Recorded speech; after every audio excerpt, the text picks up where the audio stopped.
নমস্কার দর্শক বন্ধু, আমি শ্রী মহাকাল আবারও চলে এসেছি আপনাদের সামনে নতুন একটি ভিডিও নিয়ে।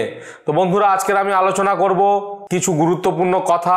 দীপাবলিতে আপনি কি করবেন কি করবেন না যদি আপনার সুখ সমৃদ্ধি চান।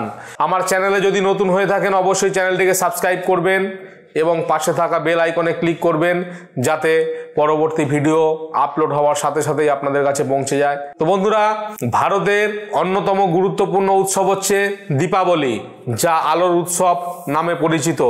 দীপাবলি কার্তিক মাসের অমাবস্যায় পালিত হয়।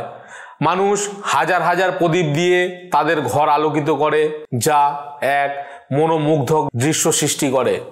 এই পূজায় কতগুলি প্রদীপ জ্বালাতে হবে তার কোনো নির্দিষ্ট সংখ্যা না থাকলেও 11, 21 বা 51 মতো বিজোড় সংখ্যাকে শুভ বলে মনে করা হয়। আর কিছু ঘন্টা পরেই পালিত হবে আলোর উৎসব দীপাবলি। এই দিনই আমরা সবাই বাড়িতে প্রদীপ জ্বালিয়ে থাকি, কিন্তু বাস্তব মতে ঘরের কোন দিকে প্রদীপ জ্বালানো উচিত আর কোন দিকে প্রদীপ জ্বালানো উচিত না সেই বিষয়ে নজর রাখা উচিত। জনপ্রবাদ অনুসারে যখন ভগবান রাম তার বনবাস শেষ করে রাবণকে পরাজিত করার পর অযোধ্যায় ফিরে এসেছিলেন, তখন অযোধ্যার লোকেরা শহর জুড়ে তেলের প্রদীপ জ্বালিয়ে রাস্তাঘাট এবং বাড়িঘর ফুল দিয়ে সাজিয়ে আনন্দ উৎসব উদযাপন করেছিলেন। আনন্দ এবং শ্রদ্ধার এই দৃষ্টান্তটি সেই ঐতিহ্যর জন্ম দেয়, যা আজও ব্যবহৃত হয়েছে। দীপাবলির প্রদীপ দিয়ে ঘর সাজানো শুধুমাত্র সুখই নয়, সমৃদ্ধি এবং আধ্যাত্মিক আলোরও প্রতীক হয়ে উঠেছে। দীপাবলি 5 দিনের উৎসব, যা ধনতেরস দিয়ে শুরু হয় এবং ভাইফোঁটার মাধ্যমে শেষ হয়। প্রতিটি দিনের নিজস্ব ধর্মীয় আধ্যাত্মিক তাৎপর্য রয়েছে। এই সময়কালে প্রদীপ জ্বালানো অত্যন্ত শুভ বলে মনে করা হয়। প্রদীপের আলো কেবল সাজসজ্জার জন্য নয়, বিশ্বাস করা হয় যে এটি অশুভ শক্তি দূর করে এবং শুভ শক্তি ঐশ্বরিক আশীর্বাদের সূচনা আনে। হিন্দুদের ঐতিহ্য অনুসারে দীপাবলিতে বিজোড় সংখ্যক প্রদীপ জ্বালানো সবচেয়ে শুভ বলে মনে করা হয়। সাধারণত 5, 7, 9, 11, 51 এমনকি 101টি প্রদীপ জ্বালাতেও দেখা যায়। কমপক্ষে 5টি প্রদীপ জ্বালানো উচিত, কারণ এটি ধন সমৃদ্ধি এবং ঐশ্বরিক শক্তি আকর্ষণ করে বলে বিশ্বাস করা হয়।